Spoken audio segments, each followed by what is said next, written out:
Hello, collective, and welcome to my channel, Divine Spark Creations Tarot. This is going to be a reading for all zodiac signs, and I'm just doing kind of a quick energy check-in for the collective. And I'm going to start out with Oracle, clarify with Tarot, and then finish off with a Oracle card, and I'll read from the book. It's a new one that I'm pretty excited to use. So everything's been pre-shuffled, and as a general reading, please take what resonates and leave the rest, and please never force it. All right, so for all zodiac signs, let's get right into this. Get a couple theme cards here. All right. What does the collective need to know right now? I'm going to pick one of these to put as kind of the general theme here. All right, so we have Crystal Kingdom. I love this. Oh, look, and the Flower of Life, and I'm wearing both my Flower of Life rings today. I love it. All right, Crystal Kingdom, slowing down materialism and psychic debris. All right, so something here about clearing your energy field with crystals. Interesting. Okay, number 27, Scales of Karma. Cycle of disharmony, creating new traditions and unfortunate events.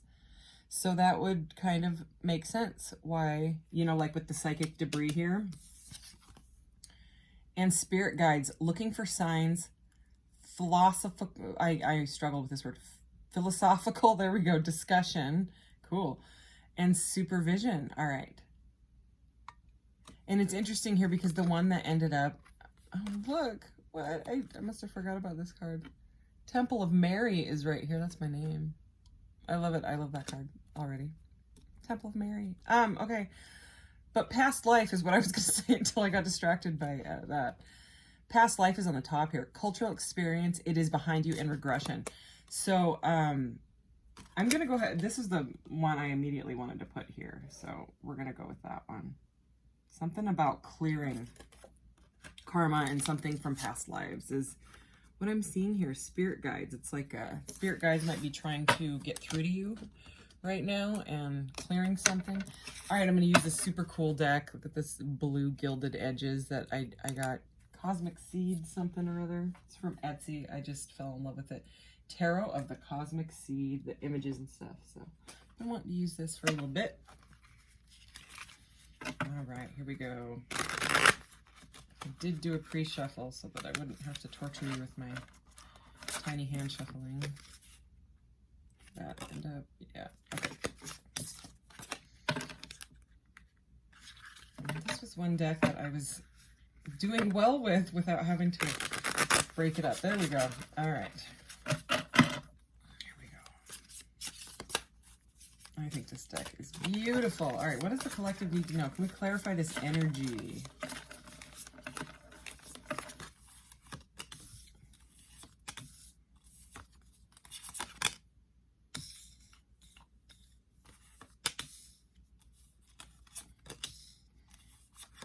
Start off with that, and then I will do one more pile at least to, wow, this is powerful energy, to clarify these in a second here, but I'll start off with this so I don't get too much going on. So we have the Wanderer, and this is the Fool. And the reason I said this is powerful energy is because we have the Fool, which is the Wanderer, the Magician. Okay, so 0, 1, and then at the High Priestess is what ended up at the top of the deck. So those are all like consecutive major arcana cards. But anyways, we have the Fool, the Wanderer. I'll show you this beautiful card. So the Fool is all about taking a leap, taking a risk. It's Aries and Aquarius energy. She's like balancing on what looks like a ginormous garnet or maybe a piece of red jasper. So something to do about feeling grounded but still taking like a massive cosmic leap is what I just heard. So it's kind of like a leap into the unknown. It's a new energy, okay? Nurturer of Cups. So this is the Queen. In this deck, the Queens are called Nurturers. Wow. So the Queen of Cups. So this is all about emotions. The water signs, Scorpio, Pisces, Cancer, Pisces, Scorpio. There we go. So you could be dealing with a, you could be a water sign. You could be dealing with a water sign, you know, water sign in your life. Or just emotional stuff right there. It's kind of like an emotional, happy, joyous leap. And then we have interesting energy. Here's another major arcana here. So quite a few. We have 1, 2, 3, 4 majors already. And 7 cards out. So this has to do with a life path. The Hanged One. And which is the Hanged Man or the Hanged Woman. Not a gender-specific reading. And like she has a rose for a head. But here's interesting with this Hanged One is the, which is the chrysalis for me. It's the chrysalis before transformation. This robe is not very tight. It's actually like coming loose. And her dress kind of looks like a flower too. So there's a lot of blossoming going on here. And it does seem like if something is stuck in your life, it seems like there's been some sort of guidance to open your eyes up, to change your perception on, like this karmic debris or this, what was it? Psychic debris. It's like a, you know, with this word I was struggling with, philosophical discussion and spirit guides. It's like, I'm getting the same energy out of these 2 cards. I'm getting like an awakening energy, like a real meditative, introspective energy. It's like maybe something has happened in somebody's life and they've kind of had to take a leap on themselves, a leap like with the divine, with their higher self to meditate on this, because this Queen of Cups is not only, you know, the emotional queen, but this person is also like meditating, praying over this cup. You know, it's like an Ace of Cups. It's a cup of love, whether it's for yourself or somebody else.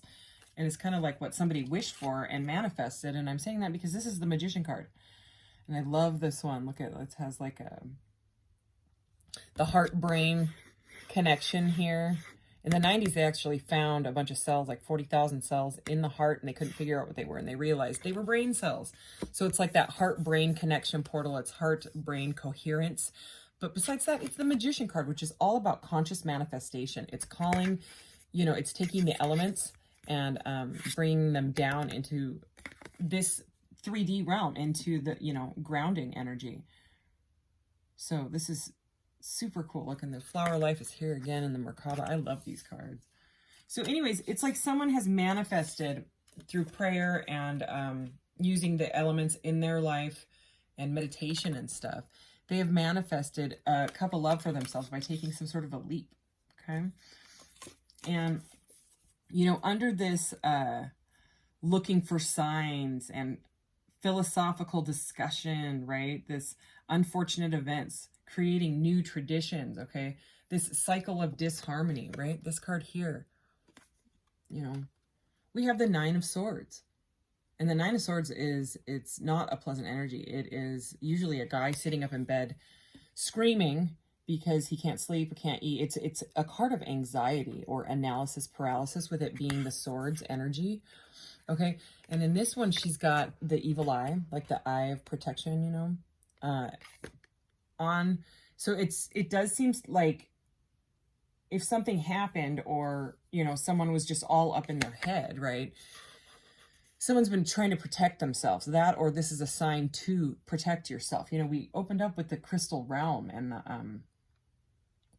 psychic debris, and this card has the word materialism on it. So it's like something with someone changing their thought patterns completely about, you know, maybe they were really materialistic and kind of like surface level is what I'm trying to get out here. Like someone that was in like surface level mindset, you know what I mean? Like everything is about working, making money, and buying things type of energy, having things type of energy. It seems like that, and I mean, stability is great, of course, but it seems like there's been some sort of eye-opening, some sort of an awakening when it comes to that materialistic way of thinking. That type of thinking is slowing down, and it's like because someone has connected, here, I'll show you this, with like the crystal realm, with the spiritual realm, okay? Like they've realized, you know, like maybe they want to be more philanthropist type of stuff. That's just the energy I'm getting out of this reading right now.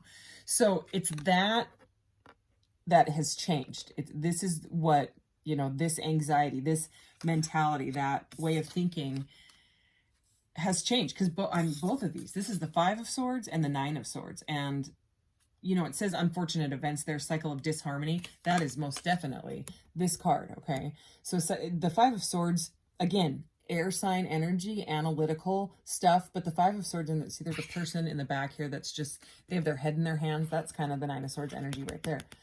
And and this person's looking over but walking away. She's like, I win, got my sword, you can go sit over there. Okay, so it's like, it's argumentative energy. So whether that's with yourself, you know, or your own thoughts, or I'm just getting the same energy out of all of these, you know.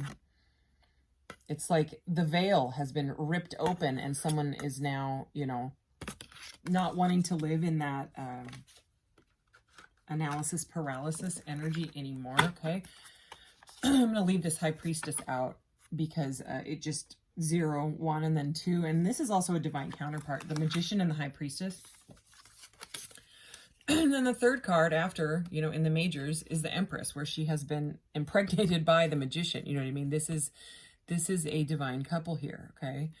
So with this energy, it's like this, there's a divine feminine energy in this reading somehow that has, and it's interesting because I just brought my moon out, this moon. And she's all about the moon energy. She's moon goddess energy. So it's all about using your intuition and stuff. So there's, again, a strong, I'm repeating myself here, but a strong energy of meditation and introspection and a change of thoughts. And look at this. The Eight of Cups it was under the High Priestess, okay? And this is such a beautiful Eight of Cups. Okay, first of all, it's all like portally and ancient, but look, there's what kind of looks like the moon, kind of looks like a planet too, but you know, the Eight of Cups is where someone walks away from the Seven of Cups because it's too confusing. It's like a confusion turned to delusion, and they were just like, I can't do it anymore. And that's the energy that I'm getting here. So I'm gonna go ahead and leave that next to the High Priestess there, and then I'll shuffle again. So it's like some sort of like conditioned thought pattern, you know, learned from life, society, conditioning, has been like shook to the surface, and someone's had to like look at it and say, well, okay, here I am with my wonderful shuffling job here.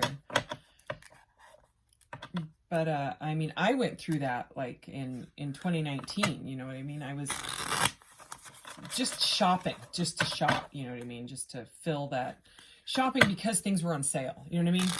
Did I need it? No.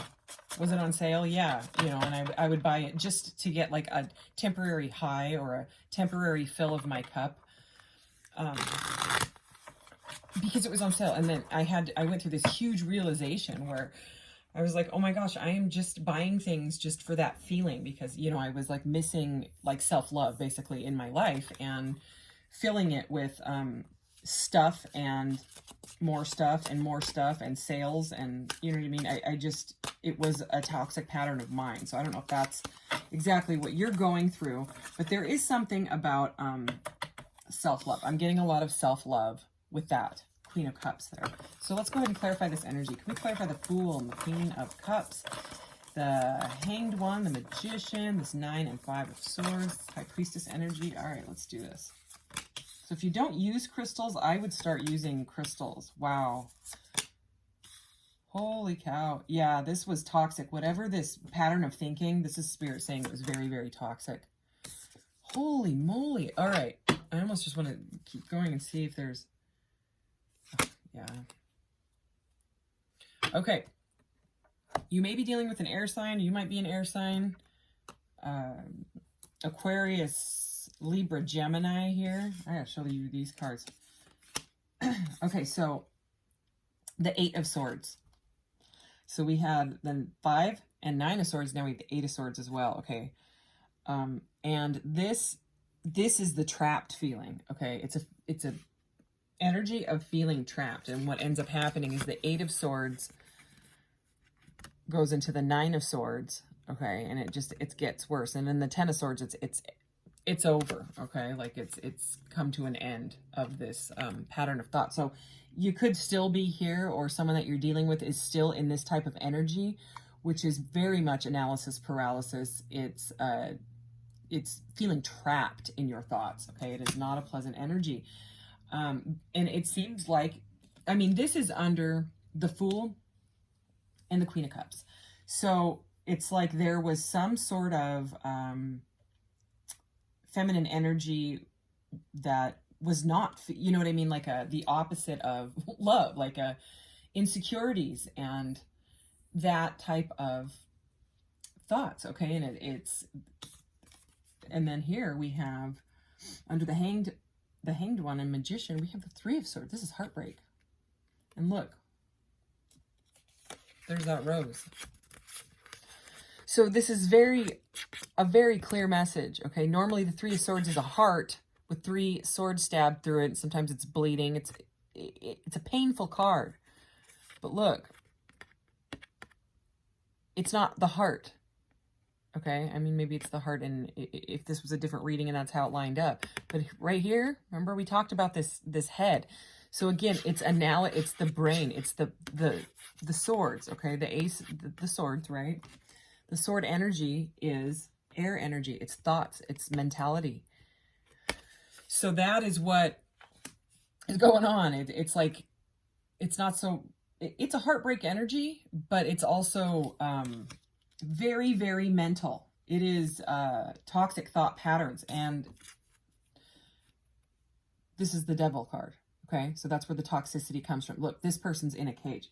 Both of these are trapped energies, trapped in thoughts. Okay, so I'm going to say it's either a person around you that has really, really, really toxic thoughts, and you're absorbing that energy, and you're realizing that this was some sort of possible karmic relationship or friendship or job that you had to deal with, something in your life to learn lessons from, and it's like your guides are trying to get it through to you, and I think you're finally ripping down the veil and unplugging yourself from the matrix, from whatever toxic energy this is, and attempting to move out of it.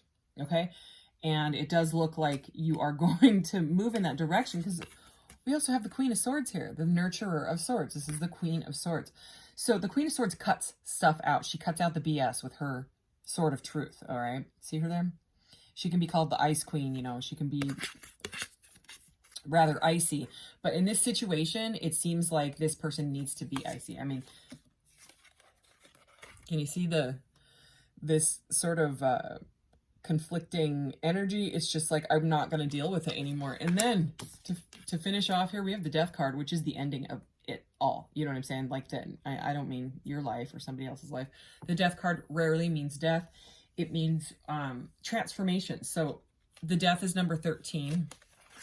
It comes after number 12, which is the Hanged One. Okay, and then see, remember she got stabbed in the head and all that stuff, and this is the chrysalis, right, before the death, the metamorphosis, and now the flowers have grown back. So maybe that flower got stabbed, right, but it had to happen, because this is a very, very spiritual reading. Okay, the flower has grown again. All right, a bunch of them have blossomed, but it is from dumping the devil energy, because it was toxic. Clearly, I mean, all these swords, she's cut it out. So if you haven't cut it out, that's the message here. All right, I mean, we have the Queen of Cups, the Queen of Swords, and the High Priestess. You know what I mean? This is it's the walking away. You know what I mean? It's walking after the 8 of Cups. The person walks into the 9 of Cups, so that it's like they're going through this ascension portal here, and coming to the realization that whatever it was, even if it's just thought pattern, it was toxic and it's over, and I have to walk away. And then it's like this person is starting fresh. Oh, look.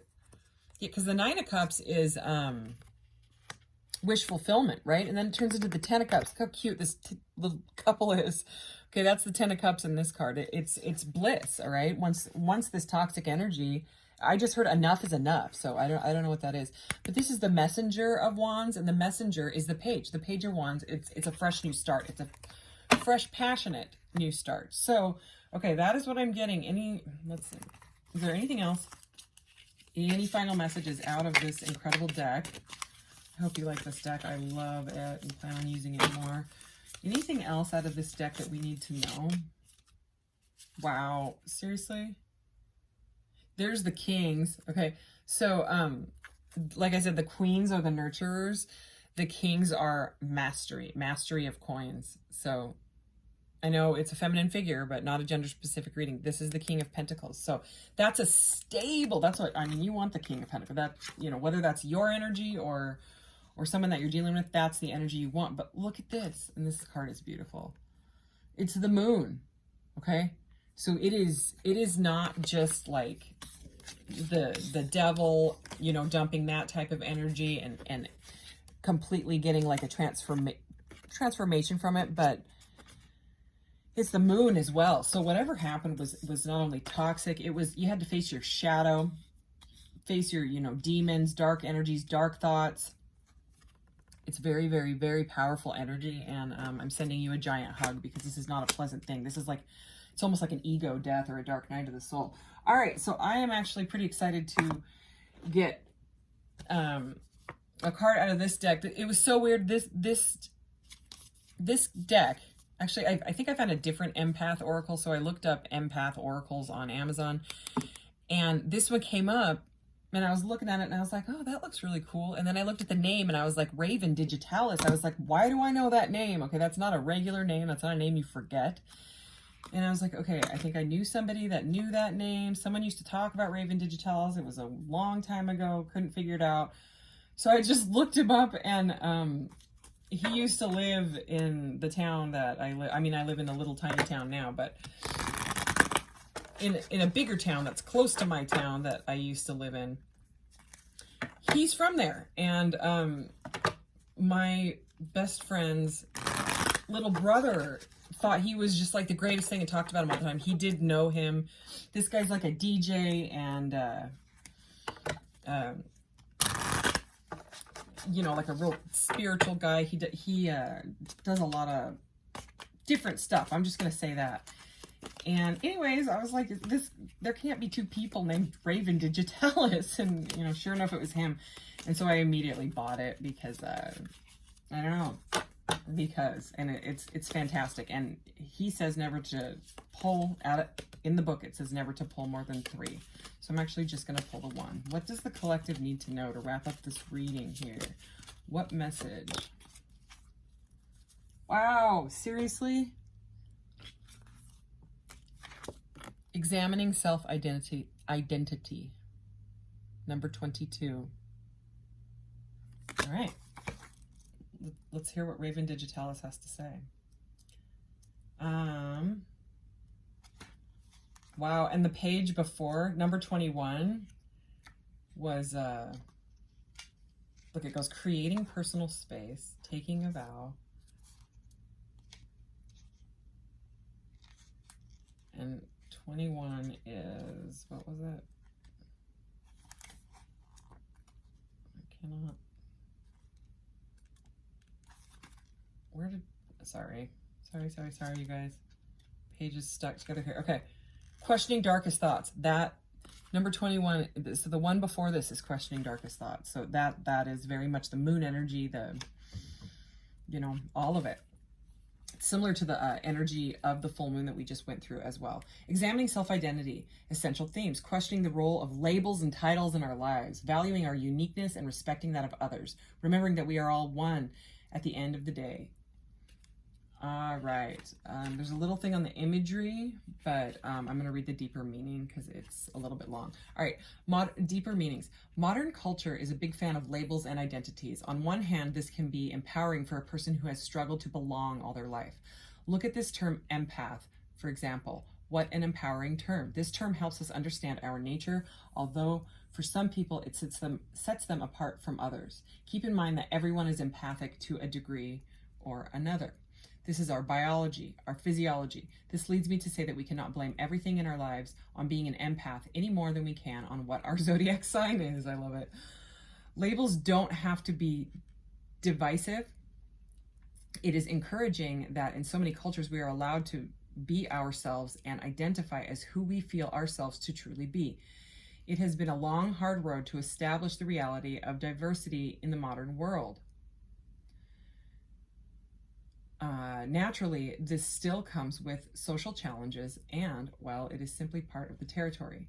Sometimes it takes time and compassion to bring others to our level and to help them understand. The term ego is not necessarily a negative one. If someone is egotistical, that's different. The ego itself psychologically relates to our self-identity. There is nothing wrong with this because it is part of our beautiful rainbow of human nature. As long as no one is being harmed, we should feel the allowance to proudly be ourselves, whoever we are. Gender, racial, and sexual orientation variances are part of the rainbow spectrum that we are finally beginning to socially align with in this day and age. However, this card is not restricted to these things and will pertain to different meanings for different readers or clients who draw this card. Suggestions for action. I'm going to read this because this was a heavy reading with a very specific message for someone going through something, facing their dark side, basically. When mindfully looking for our emotional state at any given time, we have the opportunity to think back on our experiences to see which emotional responses are our own.